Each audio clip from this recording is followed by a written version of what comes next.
Hello everyone, welcome back to Psyche Chat with Shikha Sharma. आज हमारी first chapter की last class है जिसमें हम डिस्कस करने वाले हैं क्वेश्चंस। ठीक है, तो मैक्सिमम जो क्वेश्चंस कवर होते हैं जो इस चैप्टर के अंदर आते हैं वो हम सारे क्वेश्चंस आज डिस्कस करेंगे। So before starting up with discussing the questions directly, I would like to talk about what? Talk about some instructions. I would like to give you some instructions according to which if you are attempting your questions, then that is the more beneficial than anything else. All right. The first point is reading. Reading is very much important. अगर आप read नहीं करेंगे तो फिर आप अपनी language में कुछ भी क्वेश्चन में लिख के आएंगे तो वो आपके लिए बहुत स्कोरिंग नहीं होगा। फाइन। और आप डरिएगा नहीं क्योंकि आप फर्स्ट टाइम साइकोलॉजी पढ़ रहे हैं तो ज्यादा चांसेस हैं मार्क्स में फॉर अ वाइल डाउनफॉल आने का। अगर आपके स्कोर कम आ रहे हैं तो डोंट वरी अबाउट इट, क्योंकि आप लैंग्वेज के साथ बहुत ज्यादा कंफर्टेबल नहीं हुए हैं तो ये इस वजह से थोड़ा सा मार्क्स में कमी आना is very much normal. But keep reading, keep practicing, है ना, उसके बिना कुछ नहीं बनना। सेकेंड पॉइंट जो है, क्वेश्चन जब भी आप अटेम्प्ट करें आपको क्या ध्यान रखना है, पॉइंटर्स फॉर्मेट में हो, आप पॉइंटर्स में एक्सप्लेन करें क्वेश्चंस को। अगर 4 मार्कर्स का क्वेश्चन है, 4 मार्क्स का है तो आपको वहां पे एटलीस्ट 4 पॉइंट्स एक्सप्लेन करने हैं। अगर वो 6 मार्क्स का क्वेश्चन है तो एटलीस्ट 6 पॉइंट्स एक्सप्लेन करने हैं। ठीक है, तो इसमें आपको कोई भी किसी भी तरीके की कंफ्यूजन नहीं होनी चाहिए। All right, okay. देन सबसे इंपॉर्टेंट चीज, सीक्वेंस क्या होना चाहिए आपके क्वेश्चन पेपर को अटेम्प्ट करने का। आपके पेपर में, okay just give me a pen, give me a moment. Okay, आपके पेपर में कितने मार्क्स के क्वेश्चंस आने वाले हैं? कितने मार्क्स आने वाले? 1 मार्कर्स आने वाले हैं, 2 मार्कर्स आने वाले हैं, 3 आने वाले हैं, 4 आने वाले हैं और 6 आने वाले हैं। तो पहले कौन सा क्वेश्चन अटेम्प्ट करेंगे आप? 1 marker, 2 marker, 3 marker, then 4, then 6। ठीक है, अगर आप इसका उल्टा चलेंगे तो आप गड़बड़ करेंगे। कैसे करेंगे गड़बड़? सी, आप चाहे स्कूल में हैं या फिर आप कॉलेज में, यूनिवर्सिटी में हैं, जो आपके शॉर्ट क्वेश्चंस होते हैं ना वो हमेशा स्कोरिंग होते हैं, क्योंकि आप कम लिखेंगे बट टू द पॉइंट लिखेंगे और फुल मार्क्स आपको मिलने के चांसेस हैं। 1 नंबर का क्वेश्चन है, 1 वर्ड का आंसर उसमें हो सकता है, मैक्सिमम 1 लाइन का हो सकता है, उसमें आपको पूरा पैराग्राफ एक्सप्लेन करने की जरूरत नहीं है। तो आप 1 लाइन लिखेंगे पूरा फुल मार्क आपको मिलेगा। 2 नंबर का क्वेश्चन है, 2 लाइन 2 पॉइंट लिखेंगे फुल मार्क्स मिलेंगे। 3 नंबर का क्वेश्चन है, 3 पॉइंट्स लिखे और उसमें 3 चीजों को इस तरीके से मेंशन करें, हेडिंग बनाएं, 3 नंबर मिल गए। सोचने वाली चीज ही नहीं है। 4 मार्कर्स 6 मार्कर्स में ये होता है कि आपको बहुत एक्सप्लेन करना है और मार्क्स रिडक्शन के चांसेस ज्यादा है, यानी कि जो लिखा है आपको वो तो काउंट होगा लेकिन जो नहीं लिखा है वो पहले काउंट होगा। अरे ये क्वेश्चन में पूछा हुआ इसने ये चीज एक्सप्लेन ही नहीं करी है, marks cut. Getting the point? तो 4 और 6 मार्क्स में ज्यादातर मार्क्स कटते होते हैं, लेकिन 1, 2, 3 मार्क्स में क्या होता है, टू द पॉइंट लिखना है, छोटा लिखना है, कम लिखना है तो पूरे नंबर। आपका अच्छा स्कोर कौन से क्वेश्चन से बनता है? हमेशा 1 मार्कर, 2 मार्कर, 3 मार्कर से बनता है। ठीक है, तो उन चीजों पे बिल्कुल ध्यान दीजिए, इनको लाइटली मत लें कि हमें 6 मार्कर 4 मार्कर हमने अच्छे से प्रिपेयर कर लिए हैं, 3 नंबर 2 नंबर वाले तो वैसे ही बन जाएंगे, 1 नंबर वाले पढ़ता ही कौन है, ऐसी बेवकूफी मत करना। चैप्टर को रीड करना बहुत ज्यादा इंपॉर्टेंट है ताकि आप लैंग्वेज को समझे और उसके साथ में जो एक्सप्लेन करना है, क्योंकि क्या होता है ना कि सीबीएसई में से since 11th class is your home class, उसका हम बोलते हैं घर की क्लास है। घर की क्लास क्यों है वो? क्योंकि मैक्सिमम स्कूल्स में ऐसा होता है कि जो पेपर है वो टीचर खुद सेट करते हैं, ऐसा होता है। लेकिन इसका मतलब ये तो नहीं है ना कि आपको चीटिंग करने का चांस मिलेगा, टीचर ने किया है या टीचर क्लास में जो भी क्वेश्चन पूछेंगे हम तो वही पढ़ेंगे, हम तो उसका आगे कुछ पढ़ते ही नहीं है। ये छोटे बच्चों वाली हरकतें करना बंद कर दो, बड़े हो चुके हो आप, you are grown ups now. Fine, मेरी खुद की कभी इस तरह की फिलॉसफी नहीं रही है, मैंने अपनी क्लास में कभी भी, हाँ एक वो होता है कि आप पासिंग मार्क्स इतना जो है बच्चों के साथ डिस्कस कर पा रहे हैं, सो दैट होता है कि सब बच्चे पास हो जाए, नॉट मोर देन दैट। ठीक है, मैक्सिमम अगर कोई आपको टीचर, जो कोई जेन्युइन टीचर अगर है तो आपको बताएगा, या अगर आपको रिवाइज कराना है या उनको लगता है कि हाँ आपको थोड़ा सा आइडिया देना बहुत जरूरी करूंगी, किस तरह के क्वेश्चन आएंगे, किस तरह के नहीं, तो वो 40% आपको बताएगा, 60% नहीं बताएगा। मेरी जो फिलोसफी है या मेरा जो पैटर्न है वो हमेशा से यही रहा है। मैंने अगर हेल्प करी है कभी बच्चे की क्लास में, अगर मैंने किस तरीके की उन्हें हिंट देने की कोशिश करी है, दैट इज जस्ट अबाउट 40%, 40% कि बच्चा बस पास हो जाए, not more than that. If you want to score a good marks, then you need to work hard. All right. So जो क्वेश्चन पेपर अटेम्प्टिंग का पैटर्न है वो होना चाहिए, पहले 1 मार्कर, फिर 2 मार्कर्स, फिर 3 मार्कर्स, फिर 4 मार्कर्स एंड फिर लास्ट में 6 मार्कर्स। ठीक है, क्योंकि अगर आपका पास लास्ट में टाइम कम भी है, तब भी आपके पास 2 मिनट है, तब भी आप 6 नंबर के क्वेश्चन में 1 पॉइंट, 2 पॉइंट, 3 पॉइंट कुछ तो आप एक्सप्लेन करेंगे कि स्पीड से टीचर ने वहां से क्वेश्चन पेपर लेना शुरू कर दिया, 2 मिनट में मैं 1-2 पॉइंट तो एक्सप्लेन कर देता हूँ। वहां पे भी आपके 1 या 2 नंबर कटेंगे, यानी कि 6 नंबर आप पूरे किसी भी सिचुएशन में नहीं गवाएंगे। लेकिन अगर आपके 1 मार्क का क्वेश्चन छूट गए, सपोज अरे टीचर 4 क्वेश्चन आपने छोड़ दिए 1-1 नंबर वाले, 4 क्वेश्चन डायरेक्ट, 4 नंबर डायरेक्टली गए, उनके आने का कोई चांस ही नहीं है। 6 मार्कर में एटलीस्ट ये तो है, चलो 2 नंबर 3 नंबर कुछ तो बनेगा। Getting the point? तो हमेशा पहले 1 मार्कर करें, फिर 2 मार्कर्स बहुत अच्छे से करें, फिर 3 मार्कर्स बहुत अच्छे से करें। 6 और 4 में ऊपर नीचे होता है, चल जाता है। तो बहुत ध्यान दें इन सब चीजों के ऊपर, बहुत इंपॉर्टेंट चीजें हैं जो आपके आगे बोर्ड्स के एग्जाम में बहुत ज्यादा काम आने वाली बातें। ठीक है, हालांकि ये सारी चीजें हम फिर से रिपीट करेंगे पढ़ाते हुए, जब हम एग्जाम की तैयारी के नजदीक आएंगे जनवरी और फरवरी में, उस टाइम पे तो और अच्छे से डिस्कस करेंगे। पहले हम कंप्लीट कोर्स कंप्लीट करेंगे अपना 9 चैप्टर्स का। आफ्टर दैट हम क्या करेंगे, I launch revision course also. तो आपकी 1-1 घंटे की मान लो क्लास हुई और 1 घंटे में पूरे चैप्टर की रिवीजन हो गई, इस तरीके के कोर्स मैं आपको करवाऊंगी, तो उसके लिए भी आपको रेडी रहना है। ठीक है, क्वेश्चंस की प्रैक्टिस हम साथ साथ में करते रहेंगे। Okay, now without wasting time I am moving ahead now. ठीक है, तो जितने क्वेश्चंस है maximum, see first chapter is all about what is psychology ना, तो साइकोलॉजी को हमने किस तरीके से एक्सप्लेन किया है वो है पूरे चैप्टर में, तो बहुत इजी है। बहुत सारे क्वेश्चंस जो हैं हम चैप्टर के बीच में या क्लासेस के बीच में जो पहले वीडियोस आई हैं उसी में हम कर चुके हैं, तो आपको वो क्वेश्चंस भी करने हैं, उनको स्किप नहीं करना है। ठीक है, ओके। द एनसीईआरटी का फर्स्ट क्वेश्चन बनता है वो व्हाट इज बिहेवियर। पहले हम एनसीईआरटी क्वेश्चन डिस्कस करते हैं, फिर हम जो एक्स्ट्रा क्वेश्चंस हैं उनको डिस्कस करेंगे। बिहेवियर क्या है ये हमें बताना है, और इसमें ओवर्ट एंड कोवर्ट बिहेवियर के टाइप्स उनको डिफाइन करना है विद एग्जाम्पल। तो इसमें लिखा हुआ है एग्जाम्पल, तो एग्जाम्पल को जरूर मेंशन करना है। अगर आपने बिहेवियर लिख दिया, ओवर्ट क्या है कोवर्ट क्या है ये बता दिया, और आपने एग्जाम्पल नहीं दिया, मार्क्स गए बेटा, मार्क्स गए। ओके, तो जो लिखा है उसके नंबर मिले ना मिले, लेकिन पेपर में पूछा है, क्वेश्चन में पूछा है और आपने नहीं लिखा है, देन तो डेफिनेटली मार्क्स कटेगा। ठीक है, सो मेक श्योर जो क्वेश्चन में लिखा है उसको आप अच्छे से एक्सप्लेन कर रहे हैं। How can you distinguish scientific psychology from the popular notions about the disciplines of psychology?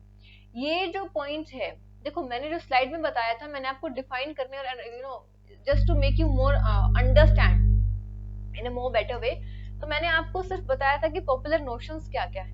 अब यहाँ पूछा है कि साइंटिफिक साइकोलॉजी क्या है, पॉपुलर नोशंस क्या है, तो यहाँ पे आपको उस पॉइंट को बहुत अच्छे से रीड करना पड़ेगा। उसमें 2-3 थ्योरीज बताई हुई हैं, वो थ्योरीज आपको करनी है। एक तो हमने स्लाइड में डिस्कस किया था, बाकी 2 पॉइंट्स वहां पे और हैं, for that you need to read that. ठीक है, तो जितने यहाँ पे मार्क्स में आता है, तो उतने मार्क्स में आपको इसको एक्सप्लेन करना पड़ेगा। Fine, all right.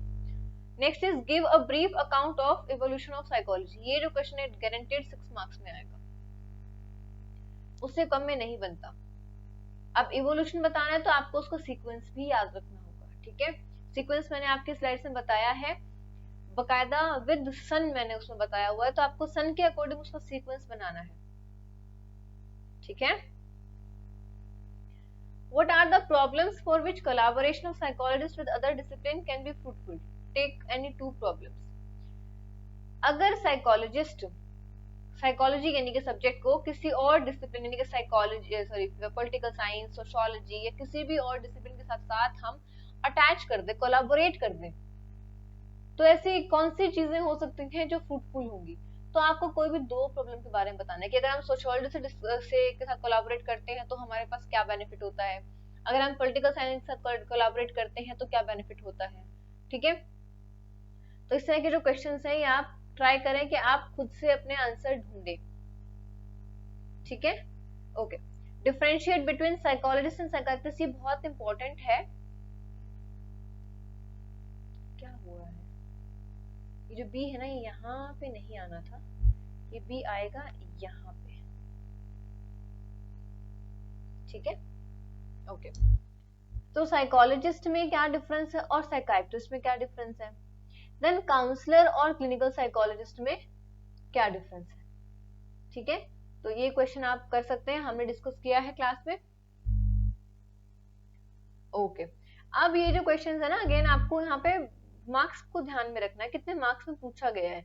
ये क्वेश्चन बनता है एज पर माय ओपिनियन ये 4 मार्क्स में बनता है। तो 2 मार्क्स आप पार्ट ए में एक्सप्लेन करेंगे और 2 ही पॉइंट्स आप पार्ट बी में एक्सप्लेन करेंगे। Fine, all right. Describe some areas of some of the areas of everyday life where understanding of psychology can be put to practice। Last part हमने किया था, लास्ट स्लाइड एवरीडे साइकोलॉजी, उसमें से points उठाने हैं। As per marks 3 marks से पूछा है 3 पॉइंट, 4 में पूछा है 4 point, simple. How can knowledge of the field of environmental psychology we used to promote environment friendly behavior। अब ऑफ कोर्स ही बात है ना, अगर एनवायरमेंटल साइकोलॉजी बच्चा पढ़ रहा है तो उसको पता है कि हम एनवायरमेंट के साथ किस तरीके से नुकसान पहुंचा रहे हैं, हमें कौन से ऐसी प्रैक्टिस करनी चाहिए जिससे हम एनवायरमेंट फ्रेंडली जो बिहेवियर है उसको हम प्रमोट कर सकें। तो वो चीजें आपको, ये तो एनवायरमेंट के बारे में बहुत इजीली अपने वर्ड्स में एक्सप्लेन कर सकते हैं, पॉल्यूशन एंड ऑल चीजों के बारे में, है ना। तो ये बहुत सिंपल सा क्वेश्चन है। Okay, this is the last question for NCERT. In terms of helping solve an important social problem such as crime, which branch of psychology do you think is most suitable? कि कोई भी social problem अगर हमें solve करनी है, कि उसमें उसको सॉल्व करने में हेल्प करनी है, जैसे क्राइम को कम करना है अगर हमें, तो साइकोलॉजी की कौन सी ब्रांच ज्यादा हेल्पफुल होगी? सोशल प्रॉब्लम है ना, तो ऑफ कोर्स सोशल साइकोलॉजी, है ना। आइडेंटिफाई द फील्ड, हमने फील्ड को आइडेंटिफाई कर दिया, and discuss the concerns of psychologist working in the field. अब साइकोलॉजिस्ट के क्या पॉइंट्स हो सकते हैं उनको वहां पे डिस्कस करना है। तो अगर कुछ नहीं समझ आ रहा ना क्या लिखना है क्वेश्चन में, आपको क्या करना है, यहाँ पे सोशल साइकोलॉजी क्या है, उसमें साइकोलॉजिस्ट क्या काम करते हैं, कौन से टॉपिक सोशल साइकोलॉजी के अंडर आते हैं, वही आपको एक्सप्लेन करना है और कुछ नहीं। ठीक है, क्वेश्चन इसकी जो लैंग्वेज है थोड़ी सी डिफिकल्ट लग रही है, कुछ बच्चे आप में से डर भी रहे होंगे कि ये कैसे क्वेश्चन है, कैसी लैंग्वेज है। तो डरने की कोई जरूरत नहीं है, आपको जहां जिस पॉइंट में जो सेंस समझ आ रही है आप उसमें बस एक्सप्लेन करो, किसी भी क्वेश्चन को खाली नहीं छोड़ना है। कुछ भी नहीं समझ आ रहा आपको, ये तो पता लग रहा है कि कौन से चैप्टर से उठाया गया क्वेश्चन, उस चैप्टर में सर पैर कुछ भी बनता हो, right that, explain that, whatsoever it is, उसको बस ब्लैंक नहीं छोड़े। पूरा मार्क्स 3 मार्क्स 4 मार्क्स आपके डिडक्ट होंगे, इससे बेटर है कि 1 या 2 नंबर उसमें कुछ मिले। ठीक है, तो किसी भी क्वेश्चन को कभी भी हमें ब्लैंक नहीं छोड़ना होता, चाहे वो ऐसे टाइप या एक्सप्लेनेशन टाइप क्वेश्चंस हो या ऑब्जेक्टिव टाइप क्वेश्चंस हो। ठीक है, okay. These many questions are there, like 14 questions are there, और ये हम फटाफट डिस्कस करते हैं, then you are free, that's it। बहुत सिंपल क्वेश्चन है, मैक्सिमम जो मेजर पार्ट था वो हम ऑलरेडी कवर कर चुके हैं अंडर एनसीईआरटी क्वेश्चन। तो टेक्निकल लैंग्वेज वहीं पे है, and I don't think like if I am a teacher and I am preparing your question paper ना, देन मैं उसमें कभी भी इस तरह के टेक्निकल लैंग्वेज वाले क्वेश्चंस नहीं डालती हूँ। Since it's your first year, तो थोड़ा सा मुझे इजी क्वेश्चंस या इजी लैंग्वेज में उसको कन्वर्ट करके फिर हम एक्सप्लेन कर सकते हैं। So it depends upon teacher to teacher. ठीक है, तो आप ध्यान दें, थोड़ा सा रीड कर लें, नहीं समझ आ रहा, नहीं बन रहा तो उसको छोड़ दें। ठीक है, the important point is to understand the topic, कि साइकोलॉजी में से फर्स्ट चैप्टर हमने पूरा पढ़ा, उसमें क्या कहना चाह रहा है।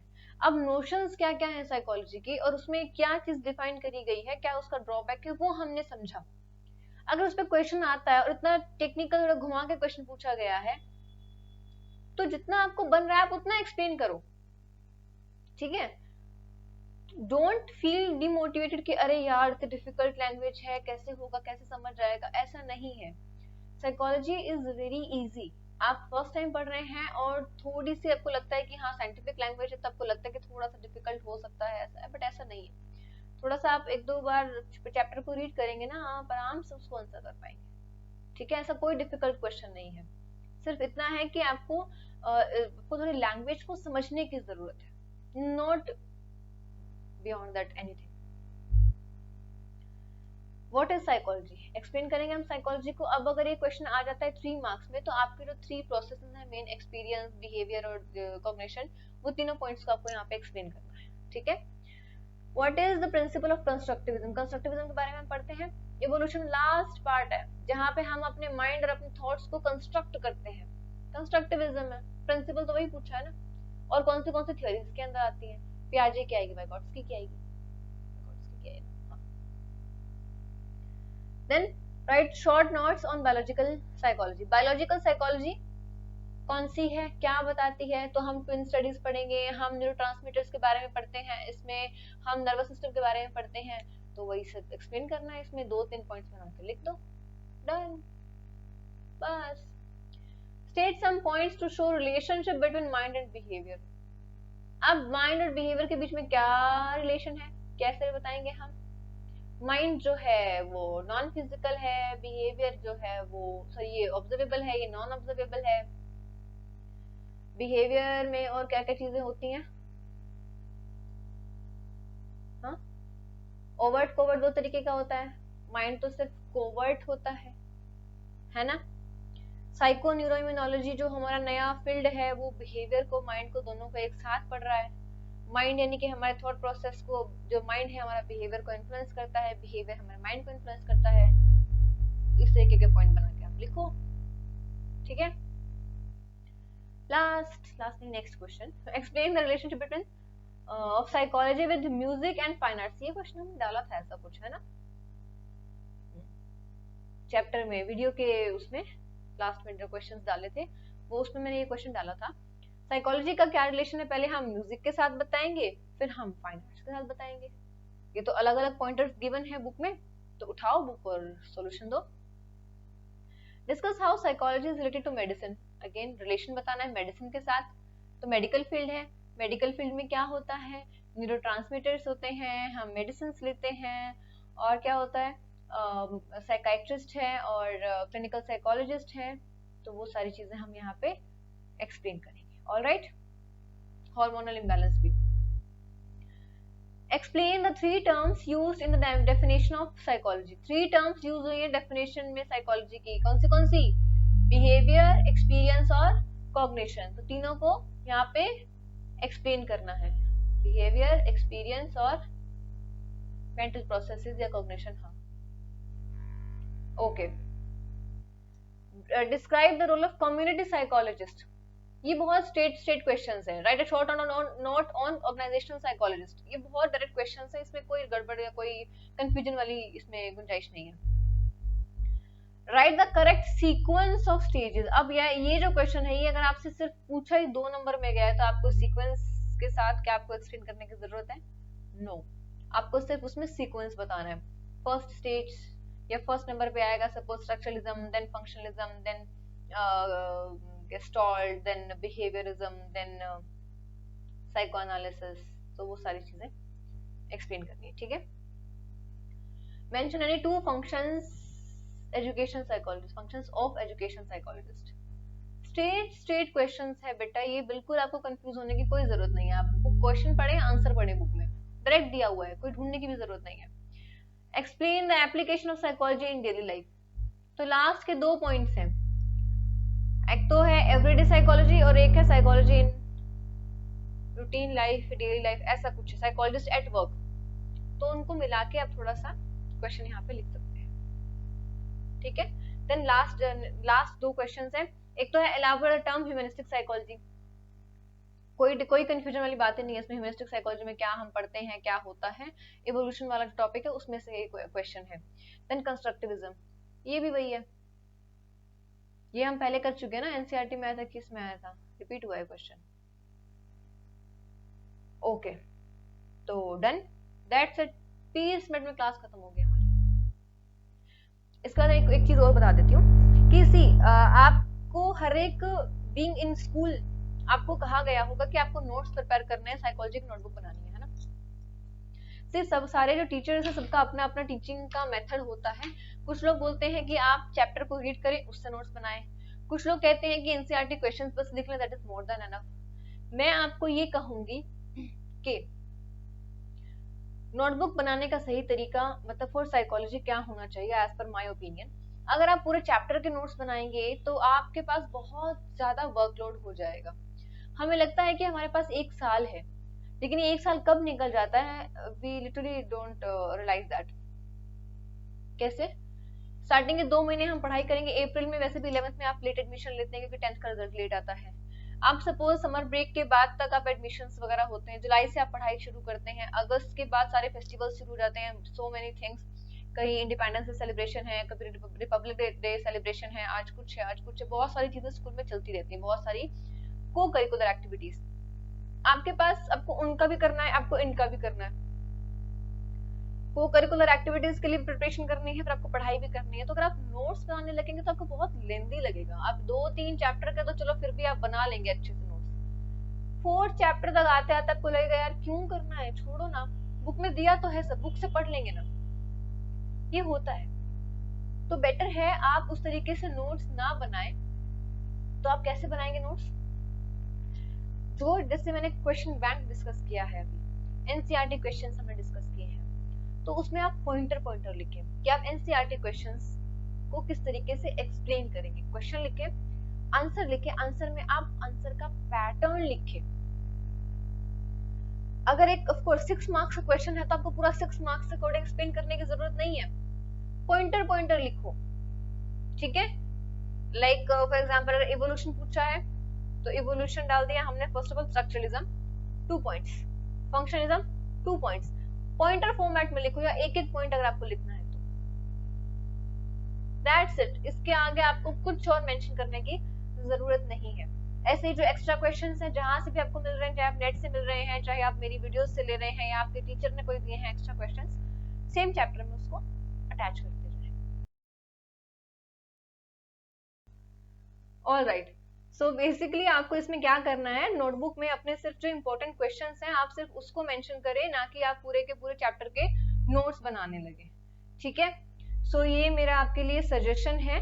सो राइटिंग पैटर्न पे, यानी कि एक क्वेश्चन में आपको किस तरीके से आंसर देना है, किस पैटर्न में आंसर देना है, वो इंपॉर्टेंट है। और कितने मार्क्स का क्वेश्चन पूछा और कितने पॉइंट्स में आपको उस आंसर को एक्सप्लेन करना है, that is more important than your chapter के पूरे theoretical notes. Fine, so that is it from my side। जहां पे भी जो भी डाउट है you can ask, send me a text on my telegram channel Psyche Chat with Shikha।